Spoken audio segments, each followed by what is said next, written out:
Boys, Dana White has had enough of Jon Jones. After months and months of ducking the interim champion, Tom Aspinall, Jon Jones has been told by Dana White that if he wants to keep the belt after he beats Stipe, he must fight Aspinall next. Dude, this is like one of the craziest, weirdest scenarios of an interim champ and a real champion. It's gone on for so long now, and Tom Aspinall's finally starting to play into it a little bit. There's been a lot of stuff that has gone down in the fight week of UFC 309. So let's quickly go through a timeline of the Jon Jones ducking. So first off, and this is all going to be fight week stuff. So in the first thing, he said Tom has not done enough to deserve a title shot, even though Tom has beaten more people and finished more of his fights than Jones did when he got a title shot. Jon Jones said that Tom is being an a-hole and doesn't want to do business with him. If Tom was more respectful, Jon Jones might have considered it. Dude, that's like the stupidest thing I've ever heard. He's mean. Yeah, he's being mean to me. Shouldn't you want to punch him in the face, bro? Coming from Jon Jones, the dude who is like maybe the worst human being in the UFC. It does total degen. It doesn't make any sense. And then he said that he would vacate the heavyweight belt for a BMF fight with Pereira.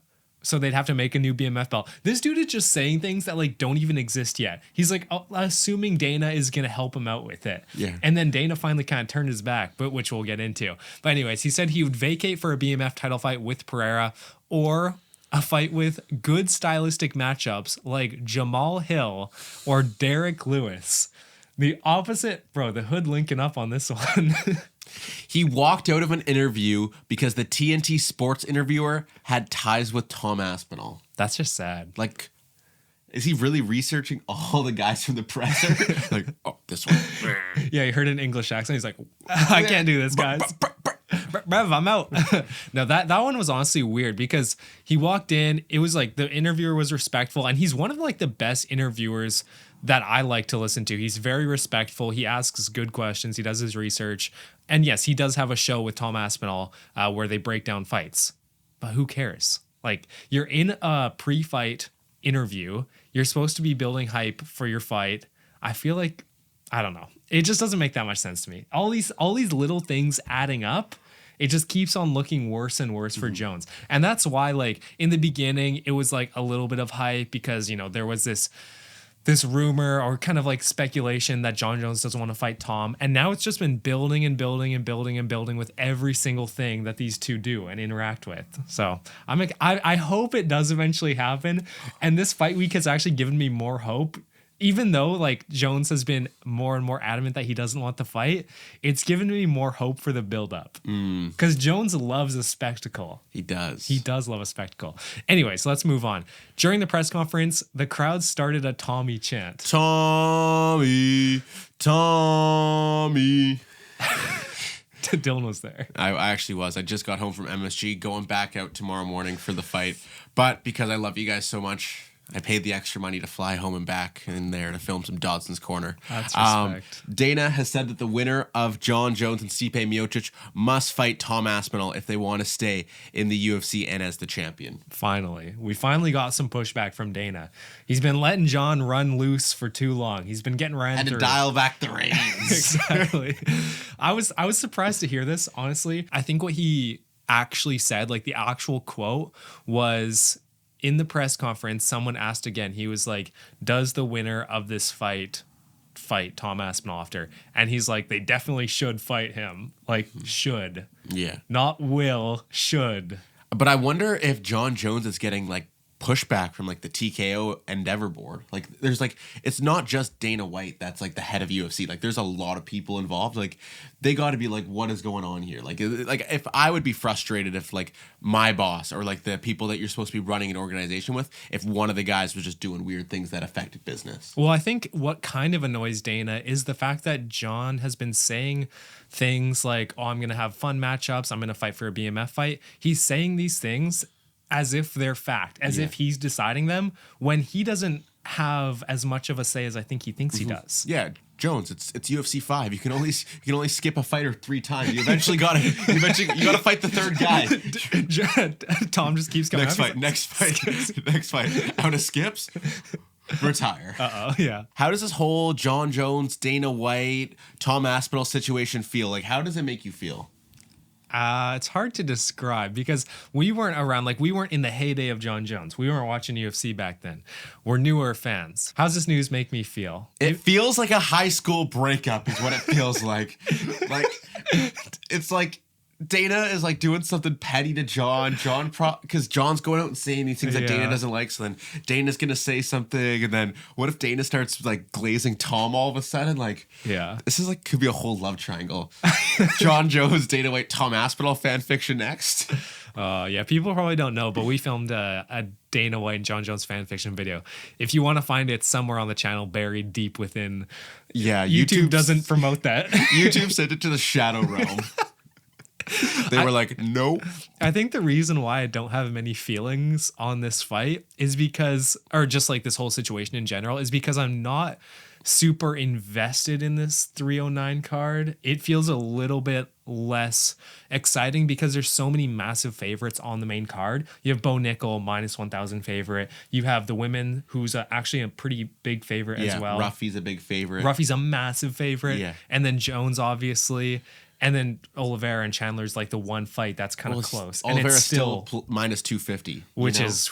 So you don't have any fights on your main card that are... good matchups. Like you're getting like -100 or -150 kind of thing, you know? Yeah. Nothing below 200. And it's like, oh, this is awesome. Yeah. And I think, I mean, we've even seen it with the YouTube stuff. Like people just aren't as invested in this fight week as they are in 308 or even 307 or 306. Like this has been like the worst week for our channel in like... Since 306, probably. Yeah, in a long time. And it's like, it's a little bit confusing. Yeah. You know, because you have the GOAT John Jones fighting, but no one's interested. Yeah. I think maybe it's because like John Jones attracts a different kind of audience. They've been watching since, you know, they don't watch YouTube content so much, whereas the new generation of fans, they're hyped for a Topuria Holloway fight. They're coming to YouTube to find their content. All right. So do we think that this is the right call by Dana to, we'll put it in quotes, tell John Jones he has to fight Tom Aspinall? Well, I think it's actually a little bit more complex than people are making it seem, because you could, the easiest thing to say is, yes, obviously Jones needs to face Aspinall, but at the same time, John Jones is a massive attraction, like a lot of money for the UFC. And I don't know if it actually makes sense to say you either fight Aspinall or you don't fight, because like he could go and fight just money matchups like McGregor's doing. Yeah. Right? Chandler versus McGregor is not going to be for, you know, the next title shot. As much as Chandler thinks he's getting a title shot in 2025, that wasn't going to be for a title shot. The same way that John Jones versus Derek Lewis is not going to be for a title shot. Honestly, if Derek Lewis won that fight, I might say give him a title shot. Honestly, one thing I will say is I saw T-Ball Paul, one of my favorite UFC TikTokers, come out and he said that one of the things that made McGregor so legendary inside of the UFC was that he took every fight. He was the guy, the biggest dog in the whole UFC by far, and he took every fight. He lost fights. He took stylistic nightmares for him, but he went and fought every time, and it's like you don't get that from John Jones. A career of ducking the guys. Yeah. Gave him challenges. Well, I think people are going back and re-evaluating the situation of Jones versus Ngannou. People were saying Ngannou ducked Jones, but now it doesn't really look like that's the case because we've seen how Jones is capable of ducking the real heavyweight champ. Yeah.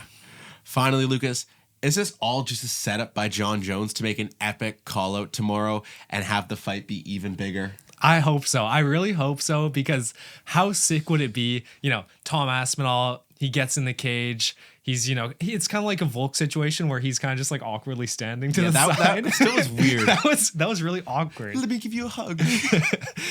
No, but I think it would be really sick if Jones was doing all this and then he wins the fight in dominant fashion and he's like, you think anyone on this planet can beat me? The GOAT. He's like, Tom Aspinall. He's like, I'm the pound for pound #1, the greatest of all time. Oh, Tom Aspinall, get your British booty in here. Actually, that's another good question. Do you think that John Jones is going to be moved up the pound for pound rankings after beating a 43-year-old Stipe? No, I don't think so. Because right now there's only Pereira and Makhachev above him. And I don't think he gets moved ahead of either. And Dana actually likes Pereira being a good pound for pound ranking. He's like, Pereira might even be one. which is crazy. Well, I think with Islam and Pereira is that they don't have like they have name value, but like to a casual fan, they don't have as much name value as John Jones. Being able to market them more at the top, it's like, oh, this is the pound for pound number one guy in the UFC, Islam Makhachev. Okay, I'm gonna go watch this. But at a certain point, like when do you start the transition of promoting John Jones, who's been fighting for almost 15, 18 years now? When do you stop promoting him and start promoting your new guys like Islam and Tom? That's true. Like Tom needs to start. I mean, with this buildup, he's already been building a massive following and people kind of rally behind him, which is sick.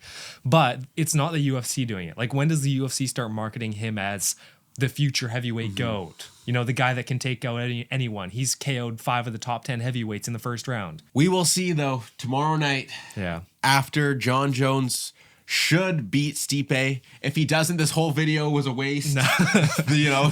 This whole last year, 6 months of this buildup between Tom Aspinall and John Jones don't matter. No. Wait, should we just film why Stipe Miocic ducking Tom Aspinall just in case? Oh, yeah, probably.